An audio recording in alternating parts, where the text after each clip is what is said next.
Pada suatu hari di hutan yang lebat, tinggallah seekor tupai yang ceria bernama Tiko dan kelelawar malam yang bijaksana bernama Kira. Tiko senantiasa sibuk mengumpulkan biji-bijian dan kacang-kacangan untuk disimpan sebagai persediaan makanan selama musim dingin yang panjang. Sementara itu, Kira sang kelelawar lebih senang menghabiskan waktunya dengan tidur di siang hari dan terbang mencari makan di malam hari. Suatu ketika datang musim kemarau yang panjang, sehingga makanan di hutan menjadi sangat langka. Tiko mulai khawatir dengan persediaan makanannya yang menipis. Ia harus bekerja 2 kali lebih keras untuk mencari makanan, sementara teman-teman lainnya mulai kehilangan harapan.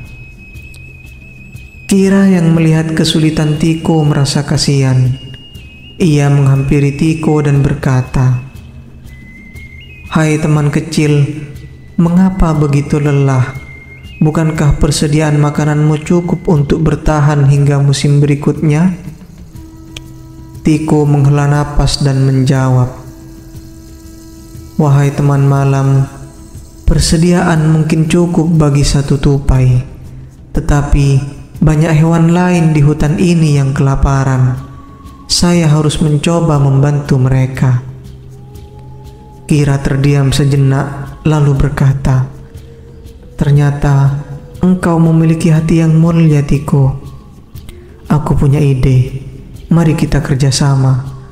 Di malam hari, aku bisa terbang lintas hutan mencari sumber makanan yang belum kamu ketahui. Dan di siang harinya, kamu bisa mengumpulkannya." Tiko tersenyum gembira. "Itu ide yang luar biasa, Kira. Dengan sayapmu, kamu bisa melihat banyak hal dari atas sana. Ayo kita bekerja sama." Sejak saat itu, Kira dan Tiko bekerja sama dengan sempurna. Di malam hari, Kira terbang tinggi mengeksplor area hutan yang belum terjamah, mencari buah-buahan, biji-bijian, dan serangga yang masih bisa dimakan. Ia kemudian akan memberi tanda dengan suara khasnya atau dengan menggoreskan kulit pohonnya. Pada siang harinya, Tiko akan mencari tanda yang diberikan Kira dan mengumpulkan makanan tersebut. Tak lama kemudian, persediaan makanan di hutan mulai bertambah. Tiko juga membagikan rahasianya kepada hewan-hewan lain di hutan itu, mengajari mereka bagaimana cara bekerja sama untuk bertahan hidup.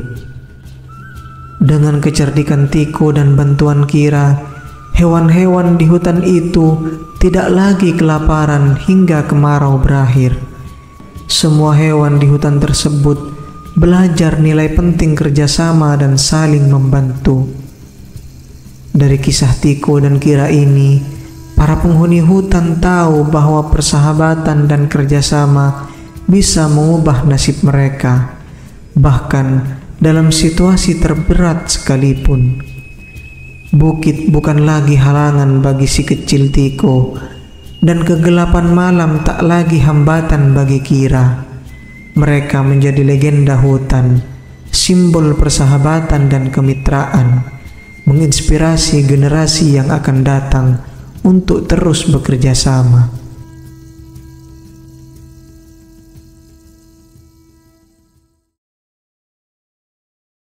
Dahulu kala di tepi sebuah danau yang tenang dan subur, terdapat sebuah padang lumut, di mana kodok-kodok kecil bermain dan bersenandung bahagia di bawah sinar matahari yang lembut. Di tengah-tengah kodok-kodok tersebut, ada seekor kodok muda yang bernama Kobi. Kobi adalah kodok yang ceria, senang melompat dari satu daun teratai ke daun teratai lainnya, dan sangat dicintai oleh kawan-kawannya. Namun, di bagian lain dari danau yang sama, hiduplah seekor ular besar yang tua dan bijaksana bernama Bolar. Bolar tidak suka kebisingan dan sering merasa terganggu oleh kegembiraan kodok-kodok itu, terutama melompat-lompatnya Kobi yang ceria. Suatu hari, Bolar memutuskan untuk mengajarkan pelajaran kepada kodok-kodok berisik tersebut. Bolar mendekati padang lumut dengan sangat perlahan, tidak terdengar oleh kodok-kodok yang sedang asik bermain. Dia melingkar dan mendesis, sampai Kobi yang tidak menyadari bahaya melompat tepat ke hadapan Bolar. "Oh, kodok kecil," bisik Bolar dengan suaranya yang mendalam. "Apakah engkau tidak tahu cuaca hari ini terlalu cerah untuk melompat-lompat tanpa perhatian?" Kobi yang terkejut dan takut tidak bisa bergerak atau bersuara. Dia belum pernah melihat ular sebesar dan seberbahaya Bolar. Kami hanya bermain, Tuan Ular." Akhirnya Kobi menjawab, suaranya bergetar. "Aku mengerti, tetapi dunia tidak selalu seindah padang lumut ini," lanjut Bolar. "Bahaya mengintai di setiap bayangan, dan makhluk seperti aku bisa dengan mudah menjadikan makhluk kecil seperti engkau santapanku." Kobi yang merasa hikmat di hati Bolar berkata, "Jika engkau mengajarkan kepadaku cara menghadapi dunia yang bahaya itu, maka aku yakin semua kodok akan mendengarkan perkataanmu dan belajar untuk lebih berhati-hati." Bolar terdiam sejenak, menimbang-nimbang kata-kata Kobi yang penuh kejujuran tersebut. Akhirnya, ia mengangguk perlahan, memutuskan untuk membagikan hikmahnya. Selama beberapa hari berikutnya, Bolar mengajarkan kodok-kodok cara mendeteksi bahaya, mengenali tanah yang berbahaya untuk diinjak, dan cara bersembunyi dari pemangsa. Kobi menjadi murid yang penuh semangat, menyebarkan ilmu yang dipelajarinya ke teman-temannya dan menyelamatkan banyak kodok dari nasib buruk. Berkat Bolar, komunitas kodok menjadi lebih bijaksana dan hati-hati, sementara masih menikmati keceriaan alam mereka.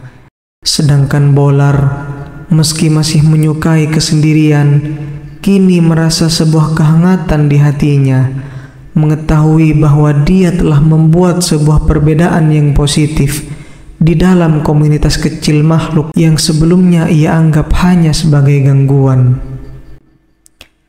Kobi dan Bolar, sang kodok dan ular itu, selalu mengingat pertemuan mereka dengan perasaan rasa syukur. Dan dari hari itu, danau yang subur itu tidak hanya dipenuhi oleh tawa kodok-kodok, melainkan juga oleh rasa saling menghormati dan kebijaksanaan yang dibawa oleh persahabatan yang tidak terduga. Dan begitulah padang lumut dan danau tetap menjadi tempat di mana cerita tentang persahabatan, kecerdasan, dan keseimbangan kehidupan terus bergema.